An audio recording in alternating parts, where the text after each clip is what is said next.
Okay, here's a question.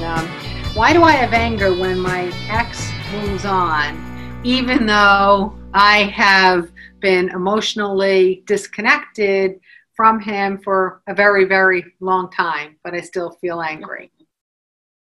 Kind of funny, right? It's a kind of common thought. But one of the things is that there are milestones in life, and milestones make us contemplate things. They're moments when we pause and we reflect. So a milestone is the turn of the calendar from December 31st to January 1st. That's why we have this whole history of New Year's resolutions and celebrating the new year and bringing in the new energy and having this shared moment, because a milestone helps us to pause and to contemplate. So at least once a year, perhaps, we're going to think about, what would we like next year to be like? How do we want to feel? What would we like to achieve? What do we want this to look like? But at least you're having a conversation with the universe one time a year to say, I'm actually thinking about life instead of life just happening at me and me thinking that I'm along for a ride that I have no voice in. So milestones are very purposeful. But sometimes milestones don't feel like they're purposefully good. They feel like they're purposefully bad, but they're not. When you have a relationship with a person, you enter into a relationship with the expectation that this will be a mutually beneficial circumstance for as far as the mind and the eye can dance. When you are beginning the process of realizing that we're not mutually beneficial, and you go through the process of pulling apart and breaking up or doing whatever it is that you're doing, it comes not only the loss of that other person in your life and your space, but you also begin to bury what you believe was your hope for the future.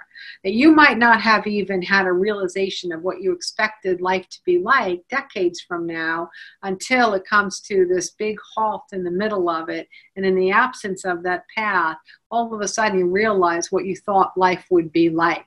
Okay, so when your ex then begins to quote unquote move on, it's a milestone, and it makes you take pause again to reflect on where you thought you would be, what you thought that relationship would be like, and what you thought might happen in the future.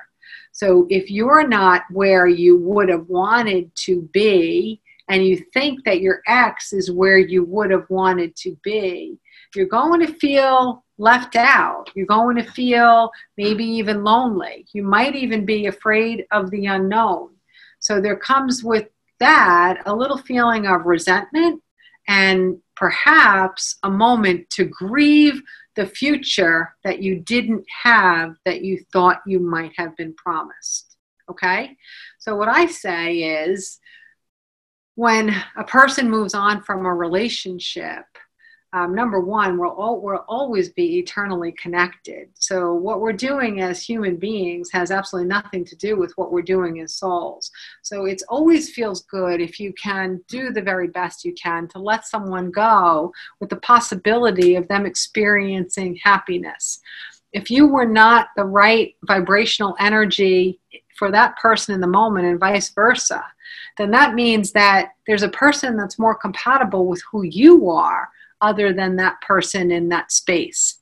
So now you get to see reflected outside of you through your ex that this is a true process. That when we don't have a place card in our life of someone holding an energetic spot, that the person who might be more compatible with who we are in any given moment is now welcome to come in.